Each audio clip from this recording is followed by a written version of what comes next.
తెలంగాణలో ప్రభుత్వ ఉద్యోగులకు పదోన్నతులు దక్కాయి. మొత్తం 18,942 మంది టీచర్లకు ప్రమోషన్లు దక్కినట్లు ప్రభుత్వం తెలిపింది. ముఖ్యమంత్రి రేవంత్ రెడ్డి దగ్గర విద్యాశాఖ కూడా ఉంది. దీంతో పదోన్నతుల విషయంలో వేగంగా నిర్ణయాలు తీసుకోవడానికి అవకాశం కలిగిందంటున్నారు. చట్టపరమైన అడ్డంకులు తొలగిపోవడంతో పదోన్నతులకు లైన్ క్లియర్ అయిందని ప్రభుత్వ వర్గాలు వెల్లడించాయి. ఎన్నో ఏళ్ల కల నెరవేరిందని టీచర్లు హర్షం వ్యక్తం చేస్తున్నారు.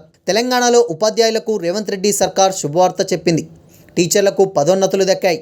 గత 20 ఏళ్లుగా ఎస్జిటీలు, భాష పండితులు, పీఈటీలు ఎదురుచూస్తున్న కల నెరవేరింది. మొత్తం 18,942 మందికి ఈ పదోన్నతులు దక్కగా ఈ ప్రక్రియకు ఇబ్బందిగా మారిన చట్టపరమైన వివాదాలను ముఖ్యమంత్రి రేవంత్ రెడ్డి పరిష్కరించారు. ఎస్జిటి నుంచి స్కూల్ అసిస్టెంట్ 10,803, స్కూల్ అసిస్టెంట్ నుంచి ప్రధానోపాధ్యాయులు 1,094 మందికి ప్రమోషన్లు దక్కాయి. మల్టీజోన్కు విషయానికి వస్తే ఎస్జిటి నుంచి స్కూల్ అసిస్టెంట్ 6,989, స్కూల్ అసిస్టెంట్ నుంచి ప్రధానోపాధ్యాయులు 776 మందికి పదోన్నతులు వచ్చాయి. విద్యాశాఖ ముఖ్యమంత్రి రేవంత్ రెడ్డి దగ్గర ఉంది. అందుకే ఉపాధ్యాయుల ప్రమోషన్లపై స్పెషల్గా ఫోకస్ పెట్టారు.